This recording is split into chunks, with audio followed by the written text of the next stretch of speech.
Přes 3 miliardy lidí na celém světě bydlí v barákách z hlíny. Přijedeš do Evropy, tady každý má spoustu blbostí, ale nikdo z nich nemá dům, anebo si na to musí vzít velkou hypotéku. Jenom proto, že musí být tady stavební materiál krásný, naleštěný a pěkný, líbivý, už se ta stavba staví. Já jsem v té době před 15 lety postavil ten svůj první domek 40 metrů čtverečních za 150 000 korun. A jde postavit ten barák až téměř zadarmo. Byl jsem třeba podnikatel, měl jsem 4 obchody s mobilníma telefonama. A ty si v tom rozhovoru, co jsem viděl, říkal, že přišli Praze povodně a že si o všechno přišel. Ano, ano. Fyzicky tam bylo 1,5 m vody, tam byla škoda nějakých 2 až 3 miliony. Tady soběstačnost stála na tomhle domečku asi 3 000 euro. Třeba obec dole prodávala stavební pozemky 22 nebo 25 euro za metr čtvereční.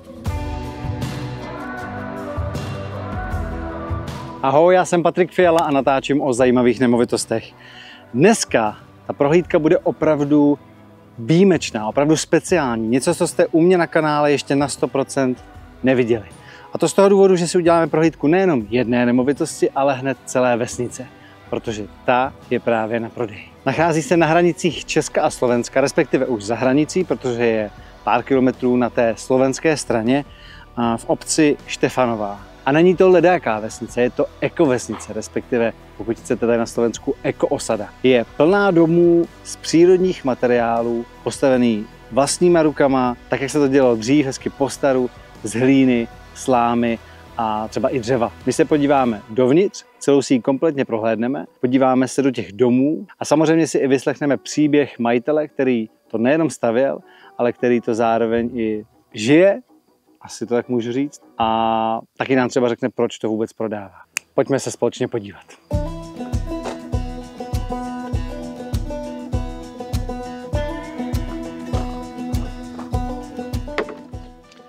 Ahoj, ahoj Petře. Zdravím, ahoj. Patrik, ahoj. Vítám, Petr z Kořepa.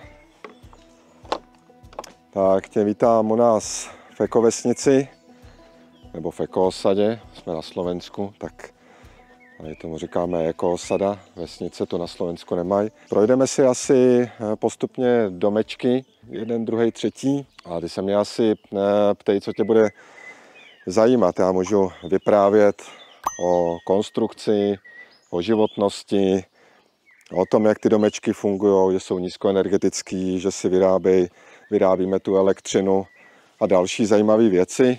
No mě zajímá možná jako první věc vlastně, proč jsme na Slovensku a ne v Česku, protože ty si říkal, že jsi rodilej Pražák, tak vlastně proč jsme na Slovensku a tak blízko hranice Česka, je tam nějaký smysl v tomhletom? Ano, je. Našel jsem si ženu Slovenku a ta je učitelka, tak nechtěla jít do Čech. Takže jsem se musel přizpůsobit a tím, že jsem procestoval půlku světa, že se líbí skoro všude, tak i tu je krásně. OK, takže to nesouvisí s tím, že by tady byla třeba jako trošku volnější legislativa z hlediska těch atypických staveb? To si nemyslím. To je zhruba stejný. Mně to napadlo jako na první dobrou. Vlastně jsem si říkal, jestli to Slovensko nemá nějaký důvod, právě protože třeba v Česku by tohle nešlo. Ne, většinou spíš záleží i na místních úřednicích, a jestli jsou k tomu naklonění a i tady třeba byli radši za lidovou architekturu, tak nám některé věci nechtěli povolovat. To spíš záleží, jestli ta obec má vyloženě nějakou svoji vizáž, kterou chce držet a vadí jim tam třeba kruhové stavby.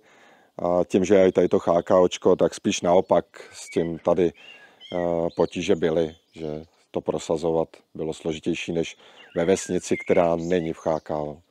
Ale je asi jedno, jestli je v Čechách nebo na Slovensku. Ta legislativa je tam asi hodně podobná. Oni to od sebe odkoukávají většinou, tu legislativu. No a to, že jsou vlastně ty stavby některé kruhové, tak to je prostě jednodušší s tím procesem technologickým, kterým to stavíte? A nebo je to jenom z hlediska toho, že se ti to líbí a zvolilo si to tak? Já nevím, jak sebe přesně nazvat, jestli výzkumný ústav, jestli umělec, ale mě láká a zajímá hlavně soběstačnost a s tím se nabalovalo spoustu zajímavých věcí jako tvary, že na nás mají vliv. Proto to je jedna ze zajímavostí, na kterou se málo kdo kdy ptá. Každý ten domeček má vyzkoušenou úplně jiný tvar.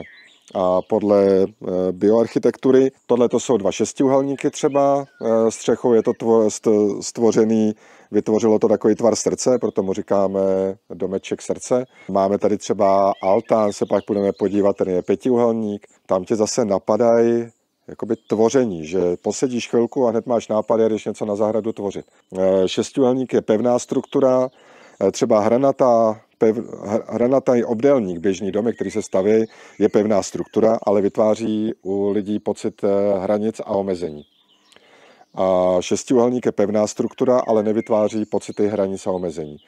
Člověk si tam cítí příjemnějc. Takže jako psychologicky to prostě má nějaký význam. Takže spíš tak to vznikalo, že jsem chtěl testovat na sobě různé věci, různé výroby energie, různé tvary staveb, různé technologie stavění, pak tam se podíváme do kruhové stavby a podobně.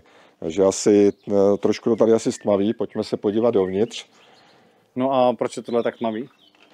Protože tenhle ten domeček se využíval na pobyty ve tmě, takže byl doteďka zabedněný a nahoře jsou okna ještě pořád zabedněný.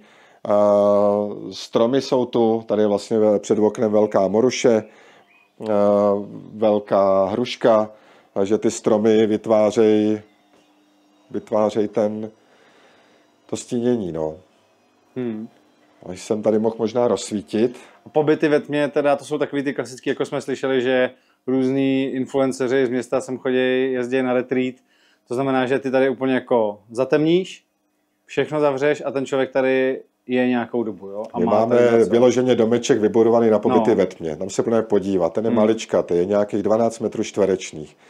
Tím, že tady ta ekovesnice vznikla pro rodiny s dětma a rodiny se tu prostřídaly, postavili si už po okolí domečky a stále se tu střídali, tak se to tak transformovalo, že byl velký zájem na pobyty ve tmě, tak jsme zabednili i tyto okna a dělali jsme tu i společný pobyty ve tmě, protože nahoře jsou 2 pokoje. A to bylo roky obsazený, takže zase to vzniklo takzvaně spontánně, nebyl v tom žádný původní záměr, prostě postavil se nízkoenergetický dům, je to dřevostavba ze slaměných balíků, izolovaná, s hliněnýma omítkama, takže jsou tady vidět různé dekorace. Hodně věcí, co jsme sehnali, tady třeba je navržená odpařovací lednice, proto mám přívod vody k lednici, takže to ještě není dodělaný, tam by měl být v lednici výměník jako zmenšený sklep na principu adiabetického odpařování. A tím pádem, když já kdekoliv pustím vodu, tak mi nejdřív projde chladná voda lednicí. Nepotřebuju teda žádnou lednici s elektronikou, ale funguje na nějakých 6-8 stupňů Celsia, podobně jako ve sklepě. Ještě je tam samozřejmě teda přivedený vzduch ze studny, který má kolem 8 stupňů a je přivedený i tímhletím falešným trámem do pokojů a funguje jako přirozená klimatizace. Já jsem velmi rád testoval nejenom vyrábění energie, ale i fyzikální principy na větrání. Celá ekoosada se stavila soběstačná pro 2 až 3 rodiny a měla si sama vyrábět elektřinu a tím pádem spoustu věcí bez elektřiny, aby fungovalo samočinně, aby to nebyly složitý technologie, aby po těch desítky nebo stovek let, co se ty baráky dají udržovat, tak aby měli přirozenou klimatizaci, přirozený větrání, nárazníkový pásma a na každém domečku je to trošku jiný. Kuchyňská linka je zase takový z kachliček, co jsme získali zadarmo, z prokladové preglejky vystužený, dá se udělat samozřejmě dvěrka i nahoře, hliněná podlaha, hliněný omítky. Tak pojďme teda nahoru, tady pozor akorát na hlavu, protože ten domeček se vyvíjel postupně, tak schodiště se pak muselo nějak napasovat. A tady je vlastně tma, protože okna jsou tu zabedněný na pobyty ve tmě. Tím, že teď celá ekosada půjde na prodej, tak nebudeme tady ještě osazovat okna, počkáme na novýho zájemce. Až si to udělá, a ať si to udělá podle svýho. Vedlejší pokoj je vlastně podobný. Jsou tu 3 topení, buď je to vytápěný centrálně od nás z baráku na pelety nebo na dřevo, proto jsou všude i radiátory. Jsou to i elektrické radiátory, aby si lidi na tmu mohli dohřát. A dole ještě pec byla vidět stavěna na vykurování, na vaření, na pečení. Ale tím, že se to pronajímalo, tak se to nepoužívalo, ta pec. Ta se použila jednou za čas. Je tu zase fyzikální větrání, nahoře třeba na baráku, pak zvenku bude vidět i větrná hlavice, která vytváří podtlak. Takže jsou tu takové krabičky, které mají zvukovou zvukovou izolaci v sobě, aby tu na pobyty ve tmě bylo totální ticho a nahoře větrná hlavice vytváří potlak, nasává vzduch, tím pádem mě tady nasává vzduch tím falešným trámem z té studny, anebo zvenku. Máme tady 3 otvory nasávací a 1 odsávací. A ventilátory, které tu jsou, tak se používaly jenom výjimečně, jenom v létě, když třeba byla stejná teplota venku, vevnitř, na takový, nebo když je tu víc lidí.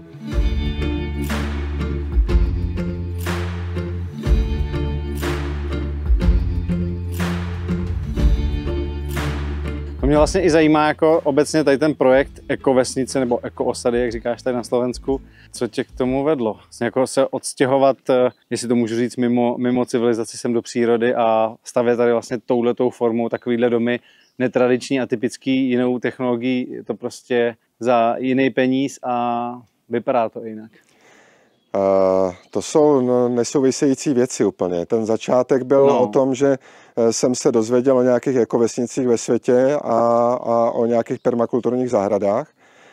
A to mě zaujalo a už jsem v Liberci, můj první projekt byl v Křižanech u Liberce.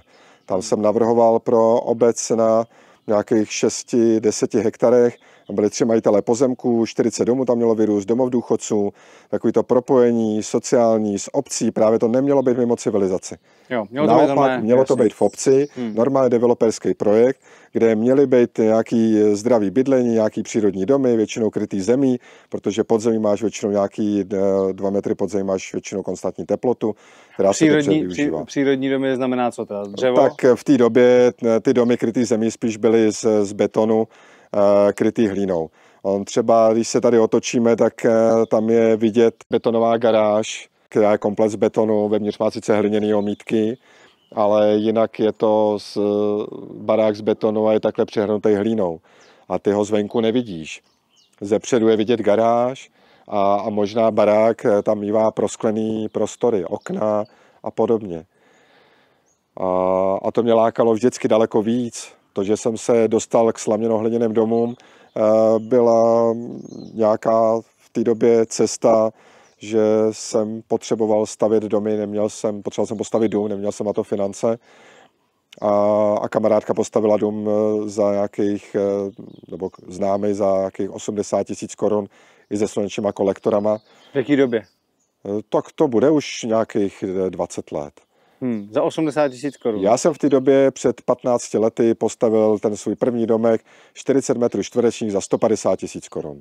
Komplet ze vším. S teplou vodou, teda byl připojený na elektřinu, ještě neměl soláry, byl normálně připojený na sítě, maličkatej domek, nízkoenergetický, kde se protopilo 3 metry dřeva za zimu. A to mě tak nadchlo, že jsem chtěl takovýhle domek postavit tady pro nás. A pak jsme teda sehnali tento pozemek a začali jsme tady postupně budovat a tím, že to lidi chtěli vidět, tak se jezdili učit a tím vznikly ty 3-4 baráčky tady. No a ten, ve kterém jsme se byli podívat, to srdce, teda, tak to, aby měli lidi představu, kolik stojí takovýhle dům postavit. Samozřejmě stavíš to ty prostě se své pomocí, se známejma, takže nepočítáš vlastně cenu té práce, předpokládám.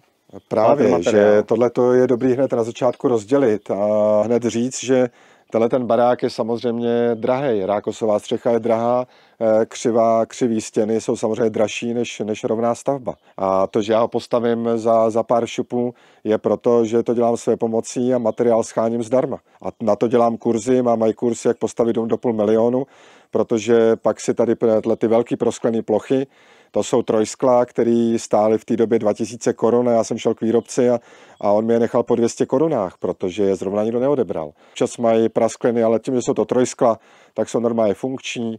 Já je umím i ty praskliny opravit vlastně do hlíny, do nějakých tvarů, takže využívám věci, které se vyhazují, které kameny, když bouráme tady po okolí stodoly a baráky, tak ty kameny máme zdarma.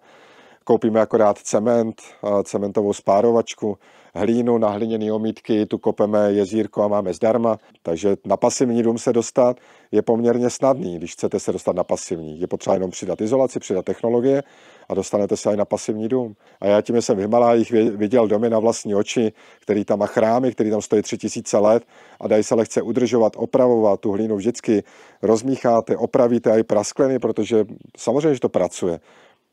Tady taky bude vidět nějaký degrad, který je potřeba třeba teď po těch 5-8 letech zase opravit, ale je to údržbový barák a dá se to udržovat stovky rokov. Práce s hlínou, s hliněnýma omítkama je poměrně jednoduchá, se slámou taky a mám i studenty, kteří si také dokázali postavit svoje domy za 200, 300, 500 tisíc korun dobře, třeba někdo za 1 000 000.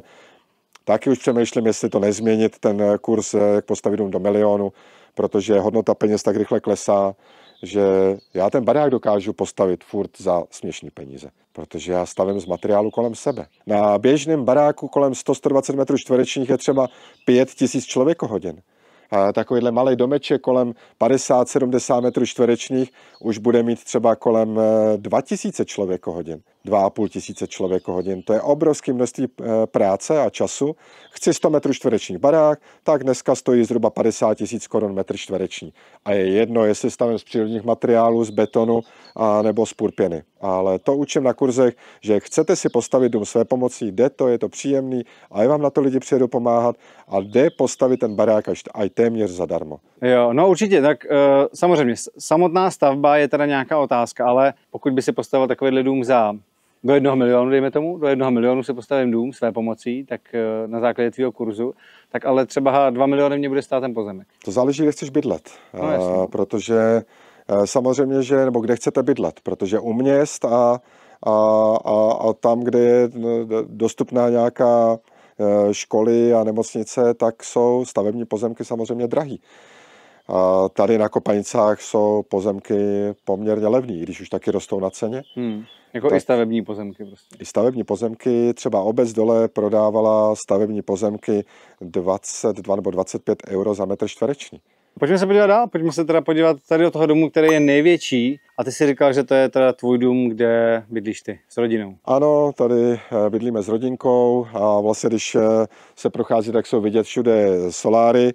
Tady ten barák má právě je oceněný na nejvíc, protože má zhruba 200-250 metrů čtverečních užitní plochy. Má v sobě tu technologii, baterie, soláry a z tohoto se řídí vlastně ten rozvod celý pro další 3 baráky, elektřina. A samozřejmě se to dá oddělit, ale my máme od jara do podzimu těch přebytků tolik, že jsme schopni s tím nabíjet auto na 100-150 km denně zdarma jenom z přebytku. Na kolik je oceněný tenhle dům? Ten myslím, že tam bylo nějakých 250-270 tisíc euro s pozemkem, no. Euro. Pojďme se podívat asi, no. Tak tady vlastně byla přistavěná takováhle chodba s těma trojsklama, tam je potom sklepy, dílna, kotelna a na uložení věcí. V zimě se to parádně toto využívá, že jdeme suchou nohou do kotelny, a i do dílny, a i do sklepa. A sklep je pro nás vlastně supermarket. Máme vlastně sklep vybavený potravinama. Všechny ty baráky se snažím olejové nátěry, přírodní materiály, přírodně vymalováno na podlahách, dřevěné podlahy, od osma tvrdovosk, zase hliněné omítky. Měli jsme tady kompostovací záchod, už máme splachovací. Tady jsou nějaké dekorace. No a tady ty materiály, ty kachličky rozbitý, tady vlastně to chápu, to je asi nějaký materiál, který jste někdo dostali zadarmo, že jo? Ano. Co tady ta drahá podlaha? Ano, toto je drahá podlaha. To se říkal, že je termovůd? To je termovůd, to je pečený dřevo, to se peče na nějakých 200-250 stupňů. Má to uzavřenou buněčnou strukturu, tudíž je to nenasákavý a dá se používat i jako podlaha do koupelny. Neodebírá to lidskému tělu, neodebírá to a je to nějak chráněný teď teplo. Ještě? Samozřejmě je tam tvrdovosk. No jo, ještě je to, že je to navoskovaný přesto. Je to navoskovaný, teď se to bude nově voskovat a v jurtě uvidíme, jak to vypadá. U těch údržbových materiálů je fajn, že třeba po 5-10 letech to znova natřete, nemusíte brousit žádný lak a je podlaha jako nová. To uvidíte na videu v té kruhové stavbě, tam je čerstvě natřená. Tady se bude teprve natírat. A tenhle ten styl toho, jak se vlastně z hlíny a ze slámy staví domy, tak to je prostě styl, jak to stavili naši předci, nebo jak vlastně jsi na to přišel? A Tady to je starý hliněný dům na kamenných základech. A jenom vršek jsme celé udělali novostavbu a je to teda samozřejmě zateplený nějakýma 15-17 cm konopní pazděří, dřevovlákno a zase potom hliněný omítky, vápený nátěr. A ty sypaný izolace jako konopní pazděří je záměrně kvůli tomu, že hliněný domy byly prožraný myšma, tak aby ty sypaný materiály zasypávaly chodbičky myším. Je třeba zajímavé, že v slaměných domech problémy s myšma nemáme, ale v starém hliněném domě tady bejvají, takže máme tady pastičky. Musíme tady zamezovat těm myším, aby sem chodili těma sypanýma izolacema. Takže tenhle dům tady stál. Stál. Jenom se prostě udělala přístavba ve formě tam toho, jak jsme viděli, to zasklený. Ano, to se jenom zasklila chodba vlastně. A jinak zůstal, vlastně tohle byl původní hliněný dům, který tu stál a jenom jsme vršek teda dělali novej.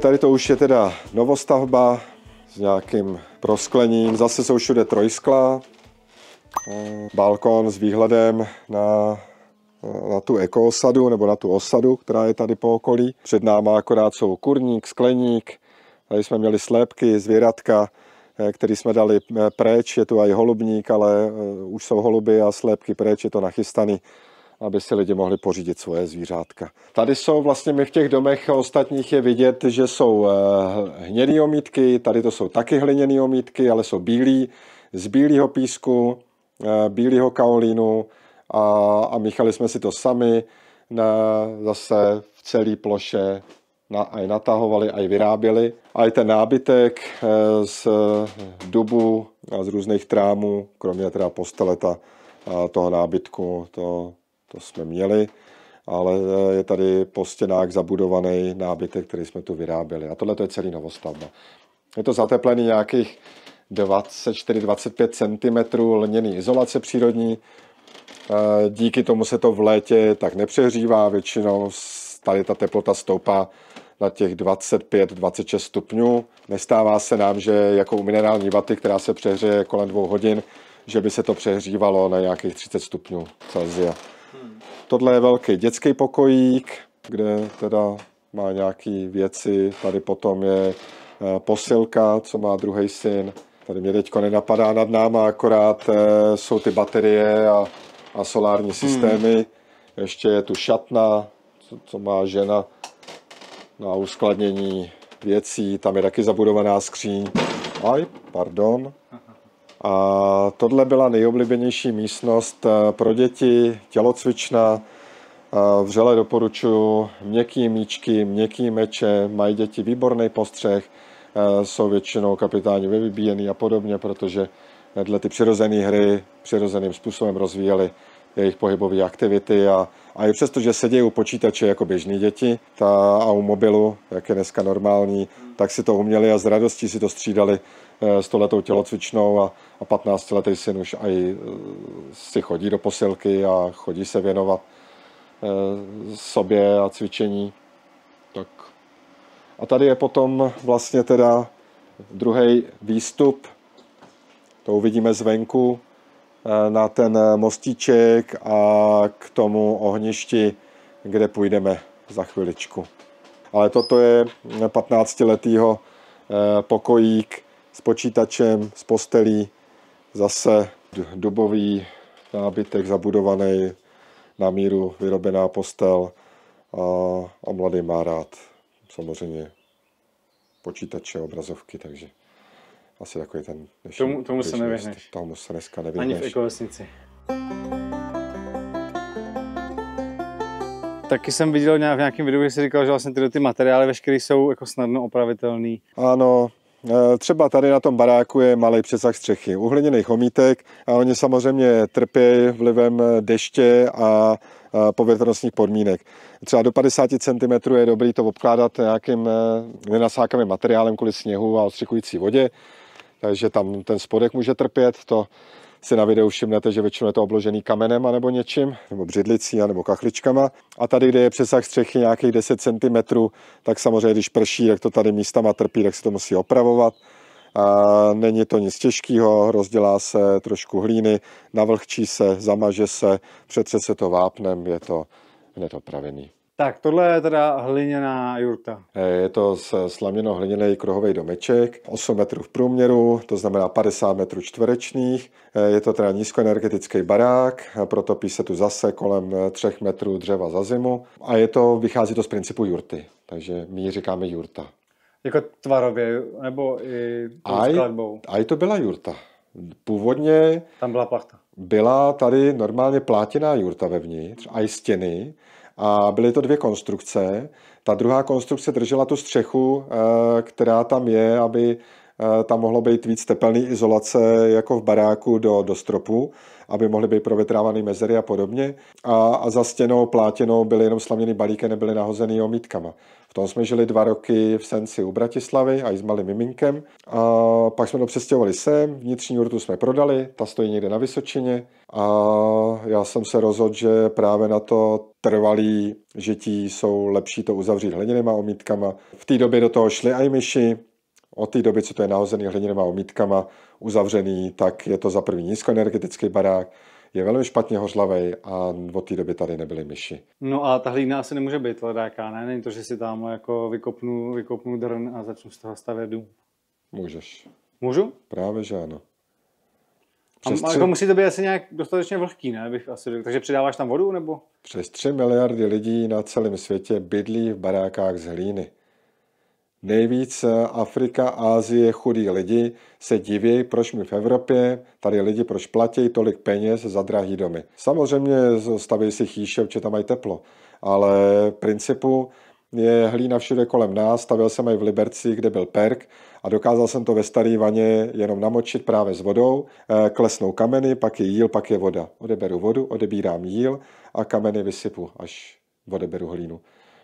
A ten jíl... Ty kameny tam nemůžeš nechávat? Ne, velký kameny ti vadějí. Malý kamínky ti nevadějí, ale velký kameny, když dáváš 2-3 cm hliněný omítky, tak na práci je to samozřejmě nepříjemný s kamenem. Když potřebuješ bílej kaolín jako na ty finální omítky, potřebuješ speciální kaolín. Když se dělat finální omítky, jako je ta finální dekorace, tak se to prosejvá jemným sejtem, musí se dávat jemný písek, tak se dá říct, že to je speciální. Ale jinak je to všecko vyráběné z místní hlíny, kterou kopeme vždycky na té stavbě, na tom pozemku. Tady je třeba zajímavý ta Trombeho stěna. To jsem už dneska... No, co to je? To jsem už dneska zmiňoval. A i když si tam pak šáhneš, tak jde tam teplej vzduch. Je to vlastně... Tak mi přijde, že to trochu jako profukuje. Tady je to možná asi teplejší. Chladí vlastně spíš možná. Tak tady je to teplejší.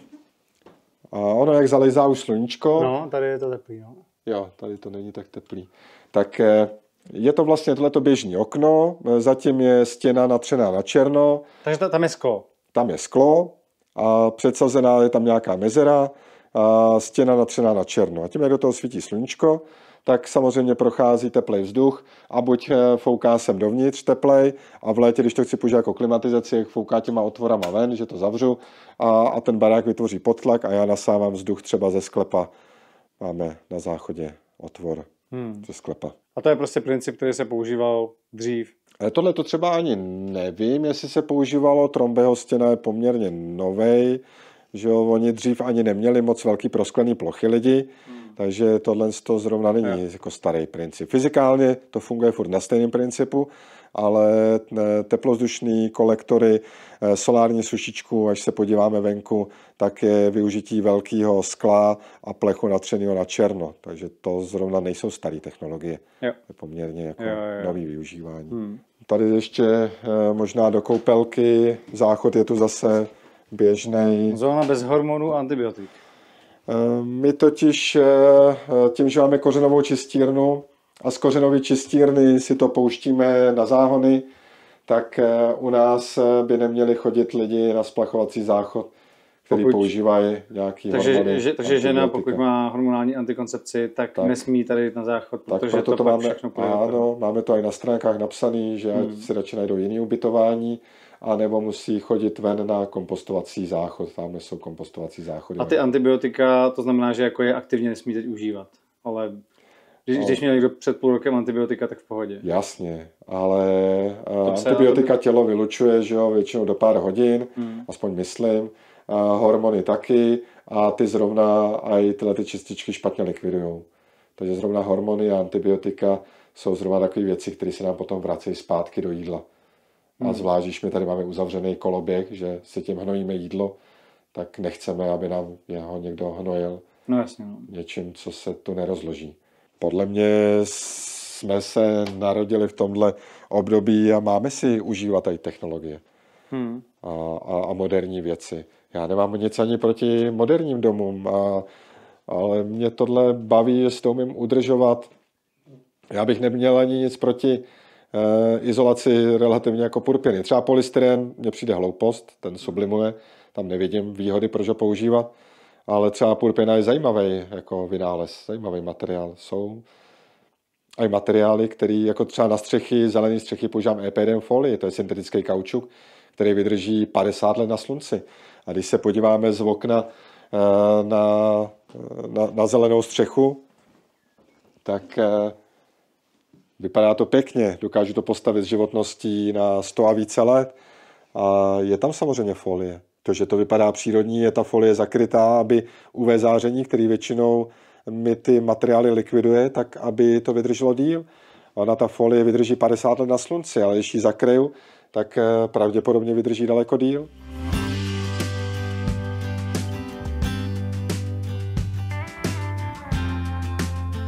Co ty jsi dělal teda předtím, než jsi se odstěhoval sem a než jsi rozjel takovejhle jako projekt neziskovky a toho, že tady stavíš takovýhle ekologický domečky své pomocí? Jsem dělal hodně věcí. Byl jsem třeba podnikatel, měl jsem 4 obchody s mobilníma telefonama po republice v Praze.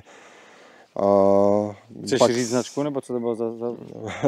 Hezký název to mělo, Halo s 2 O. OK. Takže jsi prodával mobilní telefony. Ano, byl jsem prodejce, byl jsem podnikatel, který prodával a jedni z prvních jsme dělali takový ty servis na počkání a ty úpravy telefonu na počkání, odblokování. A to bylo úplně v boomu na začátku, když se ty mobilní telefony prodávaly. Pak jsem měl internetové obchody s notebookama, s foťákama, s technologií právě, proto i tu technologii mám rád. Co to bylo za e-shop? To byly, myslím, nejlevnější notebooky, nejlevnější mobily.cz. To jsem potom prodal a ten člověk to, myslím, nechal zaniknout. A ty jsi v tom rozhovoru, co jsem viděl, říkal, že přišli v Praze povodně a že jsi o všechno přišel. Ano.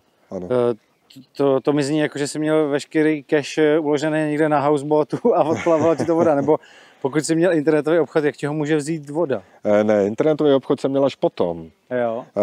V této době jsem měl kamenný obchody a v Praze byla centrála. V Praze byl servis, sklady, velká prodejna, která dělala největší obraty. A pak byly ještě 2 prodejny v Liberci a v České Lípě, ale my jsme samozřejmě tím, že jsme měli nejvíc zaměstnanců v Praze a to, že povodeň to zobrala, ty samozřejmě zaměstnanců. Takže jako fyzicky to vzala? Jakoby... Fyzicky tam bylo 1,5 metru vody. Jo. To znamená, že zničený zboží. Všecko zničený zboží, mobily, počítače, kanceláře, servis. Tam byla škoda nějakých 2 až 3 miliony. Takže tam jsme vlastně o všechno přišli. Museli jsme potom prodat ten zbylej majetek, která firma měla, a ty firmy zavřít. No a vyrazil jsem s 15 000 korunama na půl roku stopem do Indie, do Himalájí, do Pákistánu. A tam jsem v těch Himalájích viděl v těch 3500 metrů nad mořem ty chrámy z hlíny, které tam stojí 3500 let. A to tě inspirovalo? A to mě hodně inspirovalo. Protože když tam vidíš šťastní lidi, spokojení lidi, kteří nemusí si brát hypotéky, dokážou si postavit domy, dokážou si je poměrně snadno udržovat, vytápět, dokážou je zateplit, oni tam zateplovali jenom senem, tam ani neměli nic, to bylo ještě větší extrém, jak máme tu. A tyhle ty šťastní lidi, čím víc jsem na ten východ jel, tak jsem je viděl čím dál spokojenější. Už Pákistán a Indie, ty lidi nic nemají, ale každý má dům. Přijedeš do Evropy, tady každý má spoustu blbostí, ale nikdo z nich nemá dům, anebo si na to musí vzít velkou hypotéku. Jenom proto, že musí být tady stavební materiál krásný, naleštěný a pěkný, líbivý, už se ta stavba staví. A musíš ji koupit novou, a i s DPH, HDP a se všema přidanýma hodnotama. A tam si do ty lidi staví sami své pomocí a vzájemně si u toho pomáhají. Tady se podíváme do toho domečku na tmu. Nevstupovat. Nikdo tam zrovna může meditovat. No, mě zajímá, já jsem o tom slyšel spoustakrát, nám na našich rozhovorech vyprávěli lidé. Standa Hruška několikrát byl podle mě, Jirka Procházka, MMA zápasník náš, byl podle mě taky několikrát ve tmě. Poznat sám sebe. A já osobně jsem nikdy nenašel jako tu příležitost, že bych něco takového udělal. Jsem si vždycky říkal, že asi nemám žádný svůj vnitřní problém, který bych se musel přijít jako řešit. Co sem lidi chodí dělat vlastně? Nebo řekni, jak to probíhá. Řekni, jak to probíhá pro ty lidi, kteří vůbec nevědí, co je pobyt. Já ti to i zkrátím, mě teďko napadlo. Většinou sem lidi chodí řešit svoje ego. Snížit si svoje ego. To je vlastně zkráceně asi to nejjednodušší. A pokud ty nemáš nabubřelý ego a nejseš namyšlený, tak tě to ani přirozeným způsobem neláká. Co tady ty lidi dělají? Nemáš dělat nic. Máš prostě sedět, tady máš sedět. Máš se nudit. Tady máš prostě jako sprchu a takhle. A to se ty lidi opravdu ve tmě i koupou? Nebo prostě to řeknou a sedí jenom tady den nemitý? Já jsem se první dny sprchoval každý den. Po třetím dnu už jsem byl tak lenivý, že jsem většinou ležel, vysedával, přemýšlel, hrál jsem si na bobínky. Jako ten den vyplníš. Jo? Já jsem tady dal i na cvičení věci, takže já rád i fyzické cvičení, takže jsem si dal nějaký hrazdy, nějaký cvičení, pak jsem se třeba osprchoval, pak jsem si zahrál. Snaží se ten čas něčím vyplnit, ale ohromně se tu nudíš. A oni tomu některých těch starých v Himalájích a podobně říkali příprava na smrt. A indiáni a mniši to používali a říkali tomu příprava na smrt.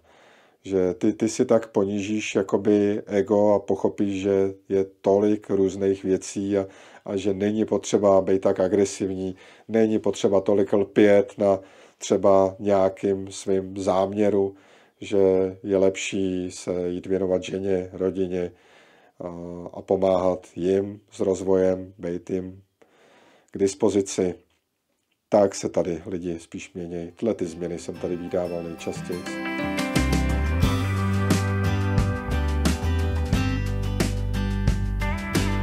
Tady se podíváme na tu solární sušičku, co to vlastně je. Tam je vlastně jenom sklo, dole to nasává vzduch, tím se tam ohřívá, protože je tam plech natřený na černo.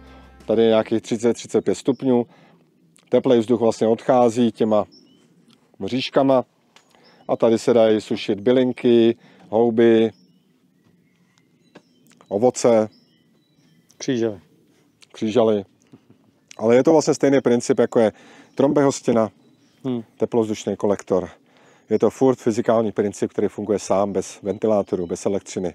Tady zase na druhé straně byly nějaké, já klidně jsem se jednal solární panely v nějakém výprodeji, ale na světla a na zajišťování elektřiny v celém domku vlastně je baterie a celé osvětlení a elektřina jde jenom z těch solárních panelů a z termočlánku na kamnech, které tam jsou v zimním období. Tady na ten panel něco spadlo, nebo to už takhle bylo? To tak lidi se tu chodí učit a jeden dobrovolník nebo student tam vrutem projel ze spoda do toho panelu.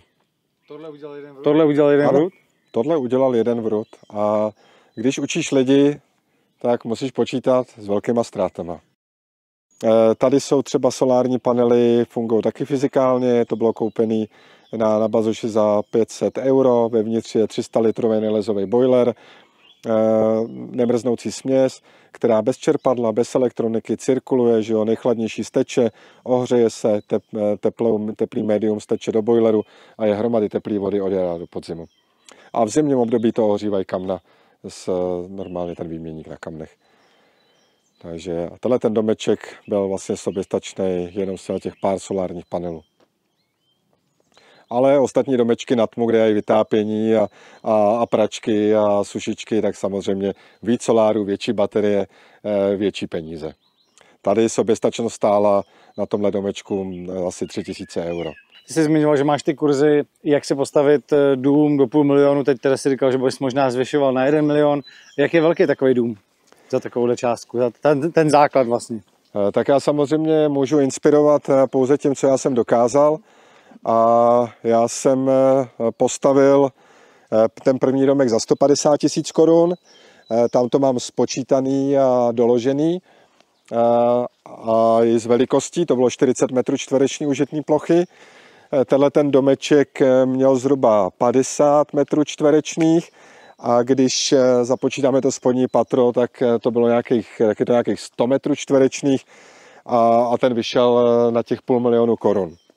Jenomže tím, že mě to lidi nevěří a zjišťuju, že i když dělám reklamu, tak je tam velká míra nedůvěry, když píšu do 500 000, tak já jsem dřív ty domečky, že jsem je postavil za 150 000 korun a to mě vůbec nevěřili. Takže teď asi zvýším teda kvůli tomu, aby to bylo důvěryhodné. Aby to bylo důvěryhodné. To je na tom. No, mě spíš jako vlastně zase zajímá, jak moc se tady řeší z hlediska legislativy a takhle, protože máš nějaký regulativ, který říká, jak můžou ty domy vypadat, že, aby si nehyzdil krajinu a tak dále. Tak jestli vlastně tohleto, jestli na to musíš jako si žádat o stavební povolení, jako teoreticky bys měl. To jsou samozřejmě úplně stejné domy jako jakýkoliv jiný a musíš při domu na trvalé bydlení žádat o normálně, musíš mít projekt a to je stejný jako jakýkoliv jiný dům. Jo. Já rád, jelikož stavím většinou menší, tak je stavím buď jako ty menší, a pak to jsou, že jo, některé jsou zahradní domky, takový ty menší stavbičky, anebo rád dělám mobilní stavby. 2 stavby z toho jsou mobilní, což je výrobek, který se už i 2krát stěhoval třeba a je i na prodej, takže dá se i přestěhovat, třeba ten hranatý mobilní dům je na prodej, a i ta kruhová jurta je mobilní dům, kterou jsme vyráběli v Liberci a bydleli jsme v tom Senci u Bratislavy a dá se zase přestěhovat případně. Tamhle se projdeme asi do toho hobbytího domečku. Jsem to vzal akorát touhle s tou cestou. Tak to hobbytí.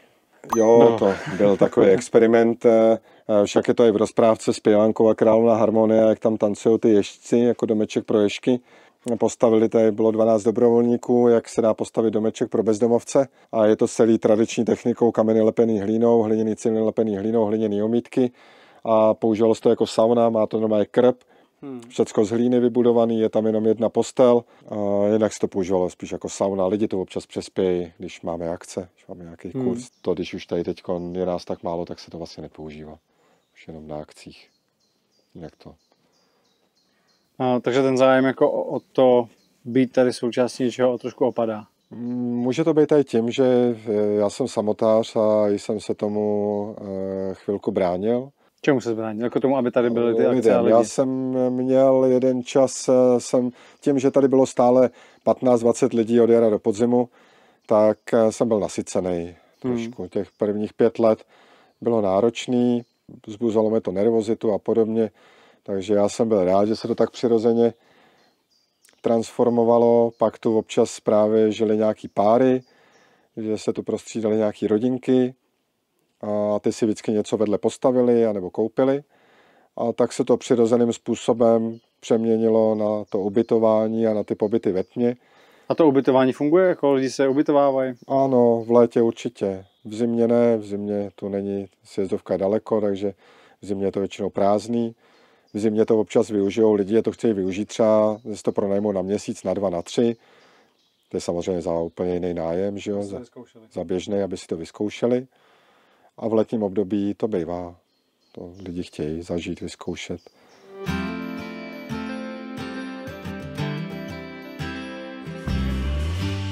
No, tady na tom se teď učí lidi, sem jezdí, nám začíná vlastně zítra kurz, takže zase se to budou učit míchat omítky. Takhle to vypadá, když se to staví. Nic líbivého, samý bláto, sláma z toho trčí. Tak teď v tom vidím víc ty domečky prostě lidí z Afriky, že jo, ty z těch míst, z těch osad, který nemají moc peněz, takže přesně tak to vypadá, tam je rozdíl v tom akorát, že vy to pak ještě nahazujete vápnem, oni to nehazujou. Když půjdeš do skanzenu a budou ti tam ukazovat, jak žili dřív lidi tady před náma, tak ti taky budou ukazovat takovýhle domečky, protože je to romantické. Ale ani nemusíš do skanzenu, já jsem se byl podívat na východě Slovenska v romských osadách a to je taky skanzen sám o sobě, no. Takže tam jsem něco takového taky viděl. Ale samozřejmě, když jsi pracovitý, tak si to umíš vyzdobit. Takže tohle je jakoby ta hrubá práce, kde se na tom lidi učí. Takhle to vypadá, když se na tom střídají lidi. Takhle hodně těch domečků vypadalo. A to, aby z toho vypadal ten pěkný, líbivý domek, chce potom ty povrchové úpravy a hodně drobné práce. Musíš tam potom použít ty pěkný, líbivý, funkční materiály do interiéru, na podlahy. Musíš potom natáhnout na to finální omítky, které musíš pěkně zahladit.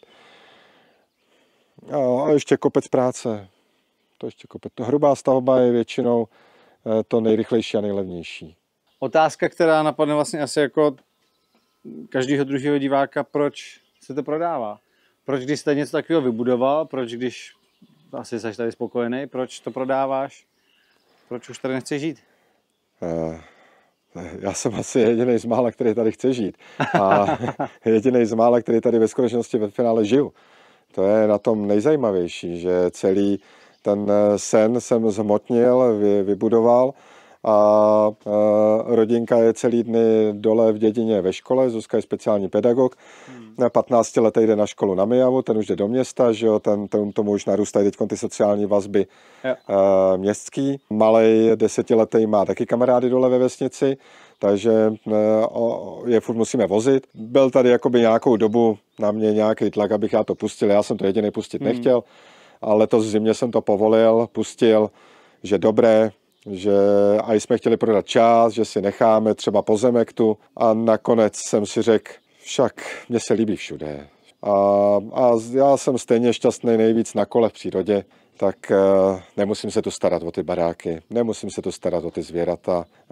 Stejně to pak zůstává všecka práce na mě, tak jsem si řekl, že já se uvolním. To znamená, že se budete stěhovat někam do města, do vesnice? Dolů jenom do vesnice. Tady dolů do vesnice? Jenom dolů, jenom níž, jenom blíž. A už tam máte nějaký domy nebo pozemky? Nemáme nic. Čekáte, až se prodá tohle? Až se bude. Jsme tady zatím spokojení, takže až bude zájemce, až se to bude vytvářet, tak nějakým přirozeným způsobem se zase najde. Když vy něco vždycky ukončujete, nějakou starou věc, tak se vytvoří prostor na nové věci. Takže kolikrát je nejdůležitější se rozhodnout, ukončit věci, které jsme se rozhodli teda nějak uzavřít a ukončit a on se otevře prostor a přicházejí najednou sami nové nabídky, nové věci.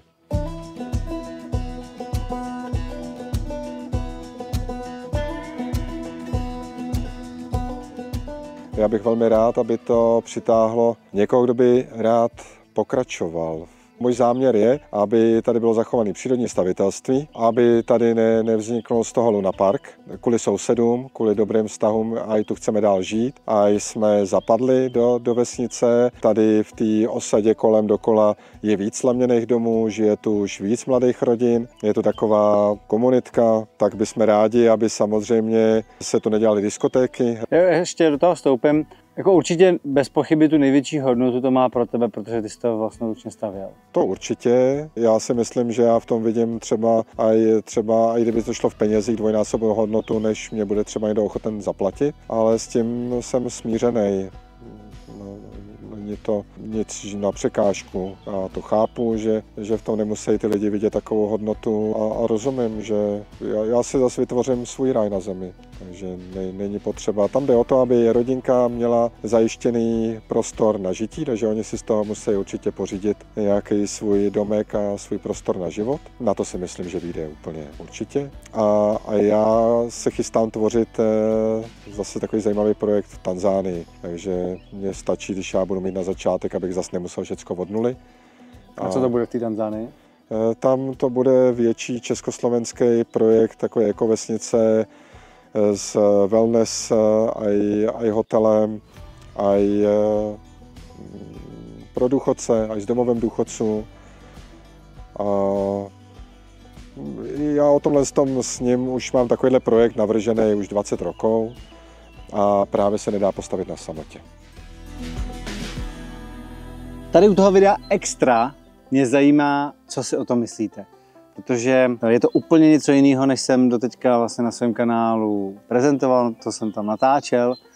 Trošku jiný formát, nejenom to, že vlastně to je jiný druh nemovitostí, ale vlastně i ten formát je to mnohem delší, je to bez stříhání skoro, vlastně je tam jako pár prostřihů, ale víceméně je to tak, jak to vylezlo během toho rozhovoru, během toho natáčení. Jedno je jasný, jo. Určitě to není pro každýho, na 100%, i třeba pro mě ne. Na druhou stranu, ten, kdo v tom najde to zalíbení, a mimochodem Petr to i sám říkal, že se do toho někdo musí zamilovat a musí to být někdo, kdo má stejný odhodlání vlastně třeba i v tom pokračovat dál, tak jak to tady bylo vlastně nastoleno.